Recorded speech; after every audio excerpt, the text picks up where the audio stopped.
Nagpahayag ng pakikidalamhati si Russian President Vladimir Putin at nagpadala ito ng liham sa President ng Iran bilang pakikiramay sa pagkasawi nga ng pamilya at ng mismong Supreme Leader ng Iran na si Ayatollah Ali Khamenei.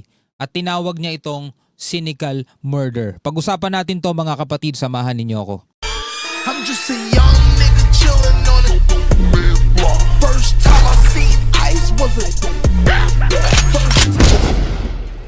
Alright, magandang araw sa inyong lahat. Welcome ulit sa ating bagong video reaction, review, commentary, opinion, criticism at kung ano-ano pa.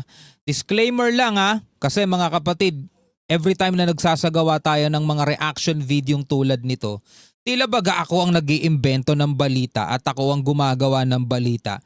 Dahil sa akin nagagalit yung mga taong ayaw maniwala sa kung ano yung laman ng balita. Ulitin ko lahat po ng ating matutunghayan ngayon ay mga balita na yan. Halimbawa na lang nito, Times of India. Hindi yan mula sa Amerika, hindi yan mula sa sa Israel. Ito'y sa India. Okay? Hindi naman sila vibes ng West. Diba? Kasi kung manonood tayo sa balita mula sa West, baka medyo may konting alam nyo na. Pero ito kasi galing to sa India. Times of India nga Ngayon tayo'y magbibigay lamang po ng reaksyon at komentaryo batay sa kung ano yung ating mapakikinggan, kung ano yung ating mapanonood. Ulitin ko po sa ating mga kababayan, hindi ako ang nagbabalita sa inyo. Sabay nga tayong nanonood Ayan sabay nating pinanonood. Magbibigay lang tayo ng reaction video. Kung sa tingin ninyo fake news, di fake news. Ayaw ninyong paniwalaan pero eto na yung kumakalat ngayon. Diba? At eto na nga Kasi katulad nito yung binigyan natin ng reaction video na ang pagkasawi ni Ayatollah Khamenei, ang dami nagagalit, fake news daw So eto na nga si Putin nga mga kapatid ay nagpadala ng liham bilang pakikidalamhati sa pagpanaw nga ng kanilang Supreme Leader. Samahan ninyo ako mga tol at panoorin natin itong report na to at bigyan natin to ng reaction video. Bago natin to simulan, huwag niyong kalimutan mag-subscribe. Click nyo na rin ang notification bell para ma-notify kayo whenever na may mga bago tayong reaction video tulad nito. At kung ikaw naman ay nasa FB, huwag mong kalimutan mag-follow and like. At maraming salamat sa ating mga bagong kaibigan. Okay, huwag na natin patagalin pa. Panoorin na natin to. Russian President Vladimir Putin condemned the killing of Iran's supreme leader Ayatollah Ali Khamenei. Ayan so kinundi na ng Russian President na si Vladimir Putin ang pagpaslang dito sa Iran Supreme Leader Ayatollah Ali Khamenei. At sabi nga rito sa report, kung babasahin natin, ito daw ay isang cynical murder. After joint Israel-US operation killed the Iranian leader. Okay? Kasi marami nang sasabi, buhay pa yan. Kung buhay naman at may lumabas na balitang ganun, bibigyan natin ng reaction video yun ito yung laman ng balita ngayon Ba't kayo nagagalit sa akin, di ba? Tuloy natin. Cynical murder, as one of Moscow's closest allies continues to fight a deadly war that has spread across the Middle East. In a note to Iranian President Masoud Pezeshkian, Putin said, "Please accept my deep condolences in connection with the murder of the Supreme Leader committed in cynical violation of..." Okay, so etong nandirito sa gilid, kung nakikita niyo yung papel, ito'y President of Russia. So i-verify natin, So ito'y pinuntahan ko mga tol. At eto nga mula rito sa mismong mismong website, President of Russia. Ito pakita ko sa inyo. Nakalagay sa itaas, President of Russia. Kung nakikita ninyo, President of Russia. So eto yun mga kapatid, March 1, 2026. Click natin to. Vladimir Putin express condolences to President of the Islamic Republic of Iran, Masoud Pezeshkian, over the assassination of Supreme Leader of Iran, Ali Khamenei, and members of his family.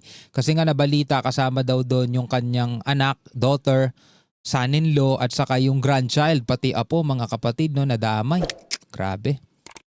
The message reads in part, Please accept my deepest condolences on the assassination of Supreme Leader of the Islamic Republic of Iran, Sayyid Ali Khamenei, and members of his family, committed in cynical violation of all norms of human morality and international law. Talagang kay Putin pa mismo galing no? Samantalang ganun din naman ang ginagawa niya Diba inaatake niya nga yung Ukraine diba?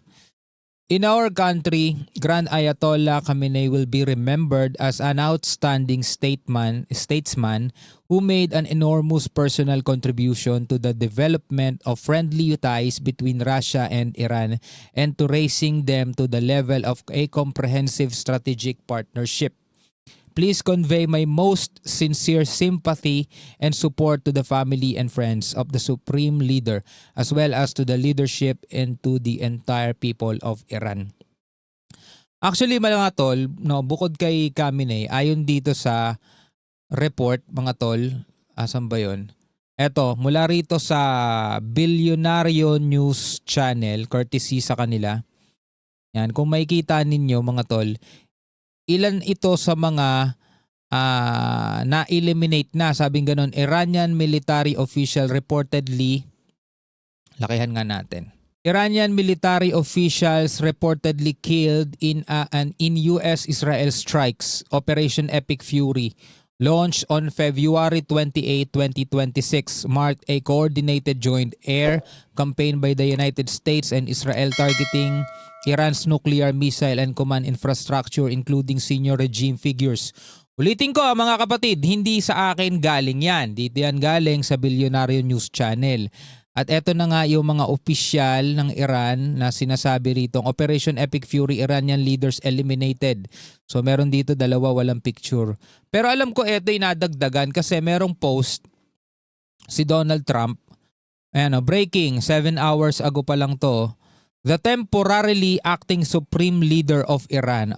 Yung pumalit kay Khamenei. Ayatollah Arafeh was killed after new strikes on Iran according to the Israeli media. He was appointed this morning to replace Khamenei, who was also killed yesterday in strikes by the US and Israel. Sabing ganon. So yung temporarily na pumalit ay temporary nga lang talaga kasi parang kaka-appoint lang daw niya kaninang umaga. He was appointed this morning. 7 hours to 7 hours ago. He was appointed this morning to replace Khamenei para palitan yung Supreme Leader nga. Kaso ito'y nasawi na rin mga kapatid sa panibagong strikes dito sa Iran. Ngayon, kung tatanungin nyo ako mga tol, sino ba pinapanigan natin dito? Well, hindi naman din importante, no? Pero kung sa mga nagtatanong lang, sino ba pinapanigan natin dito? Actually mga tol, wala. Alam nyo kung nasan ang simpatsya ko? Eto, papakita ko sa inyo kung nasan ang simpatsya ko. Meron ako nakitang isang post. Eto, Terence K. Williams. Islamic diplomat wants American to imagine if Iran bombed Washington and killed our school children. Kung sakasakali daw, baliktad, Iran ang bumomba halimbawa sa Amerika at ikinasawi ng mga estudyante. Kasi ganun ang nangyari sa Iran mga tol. Diba? Eto sabi dito sa post imagine. Ito talaga mga tol, may punto to no? Kasi wala naman tayong pinapanigan sa kanila Sabi rito ni Muhammad Safa, imagine if Iran bombed Washington and killed students in school. What would you call it? Terrorist? Sabing ganon? The US and Israel bombed Tehran and killed students in school. Why do you call it a preemptive strike? Bombing a school is a war crime under international humanitarian law. Actually mga tol, sa ibang balita nga, hindi ko sure parang all girls school ata yun. Nasa 148 na student daw mga tol ang nasawi. Diba?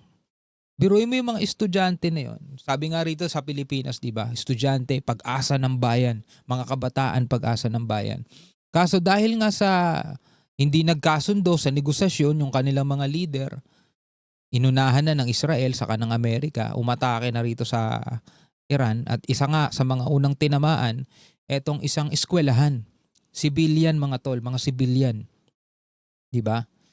Mga civilian. Ngayon, sino sisisihin natin sa kanila? Amerika? Israel? Iran? Sino sisisihin natin sa kanila? Sino tayo para manisi? Diba? Mapipigilan ba natin yan? Pero alam mo, andito yung simpatya ko.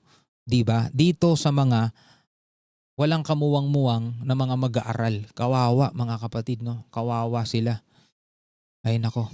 Ngayon, dahil dyan, eto ang report. Sabi rito mga kapatid, 8 bansa inatake ng Iran at the same time, no?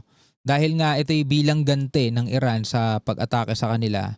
So sinalakay nila itong Israel, Bahrain, UAE, Qatar, Saudi Arabia, Jordan, Kuwait, Iraq. Kasi itong mga bansang to, maliban siguro sa Israel. O tama, kasama na Israel, pero dito maliban dito sa Israel, no. Itong mga bansang to, Bahrain, UAE, Qatar, Saudi Arabia, Jordan, Kuwait. May mga kasi diyan may mga base militar diyan ang Amerika. Pero kung titignan mo, mga Muslim country din to mga tol. Kaya nga ayokong isipin ito'y awayan ng relihiyon 'di ba? Kasi iisang relihiyon lang to, Islam, 'di ba? Kaso ganun nga nangyayari, 'di ba? Halimbawa, ito sa Saudi Arabia, kilala naman natin 'yan mga tol, 'di ba? Muslim country 'yan. Ito pang iba. Ito UAE, 'di ba? May bumagsak pa may napanood ako, may bumagsak na missile dito sa Dubai Airport. Dito 'yun sa United Arab Emirates mga tol. Sana hindi humantong sa punto na talagang lalawak pa itong gerang to. Kasi hindi rin natin masisisi itong Iran. Inatake sila Tapos yung pinakamataas, kumbaga yung respeto ng maraming tao. Hindi man lahat kasi may mga napanood ako mga tol merong mga nagluluksa pero meron ding mga nagdiriwang. No? Merong mga nagdiriwang sa iba't ibang mga bansa at dito mismo sa Iran, meron dyan parang rebulto ata ni Khamenei, parang itinumba ng mga tao. Ito, panoorin natin. Para at least makita ninyo, hindi ako nagkikwento ng wala lang. Okay, so ito ay mula sa GMA Public Affairs. Sabi rito, ayan kung babasahin natin, people topple state statue in Iran after US-Israeli assault kills Supreme Leader. No, people in the Iranian city of Deloran were seen cheering as they toppled a statue of Sunday. Hindi ko alam kung kaninong statue to Kung statue ba to ni Khamenei o kung sino man. Statue on Sunday, March 1, after joint US and Israeli attacks reportedly killed Iran's Supreme Leader Ayatollah Ali Khamenei. So itong video na to ay mula sa Reuters na ibinalita ng GMA Public Affairs. So kung makikita natin dito, yan yung mga tao sa Iran, sa Deloran, Iranian city of Deloran, parang nagdiriwang sila. No? Nag-cheer sila mga tol at masayang-masaya sila doon nga sa nangyaring pag-atake ng Amerika at saka ng Israel dito sa Iran na ikinasawi nga ng kanilang Supreme Leader. So tulad ng sinabi ko, bagamat may mga nagluluksa, meron din namang mga nagdiriwang, 'di ba? So magkaibang yan Kumbaga magkaibang pananaw, magkaibang naratibo. Yung iba gusto na talaga nila ng regime change at sabi nga nung iba ito'y parang pagpapalaya sa kanila. Yung iba naman ay iba naman ang kinikwento. Pero mga tol, tayo'y nanonood lamang ng mga balita. Kung ayaw pa rin ninyong maniwala, nasa sa inyo na yun. Basta ulitin ko, hindi po sa akin galing ang mga balitang yan. Tayo'y nagbibigay lang ng komento at reaksyon. Pwede naman kayo mag-search. Total, may internet naman kayo, may pang-comment nga kayo di ba? Di bago kayo mag-comment, i-search nyo, totoo ba itong ibinalita ni ganito? Kasi kung halimbawa, biglang may lumabas na video at sinabing buhay pa si ganito, si Ayatollah Ali Khamenei. Di re-reactionan din natin yun. Ano ba masama doon, di ba? Alright, anyway, bilang mga Pilipino, ano ang inyong masasabi dyan? Comment na lamang kayo sa ibaba. Hanggang sa muli, ako nga pala si Shobaldi. Peace out.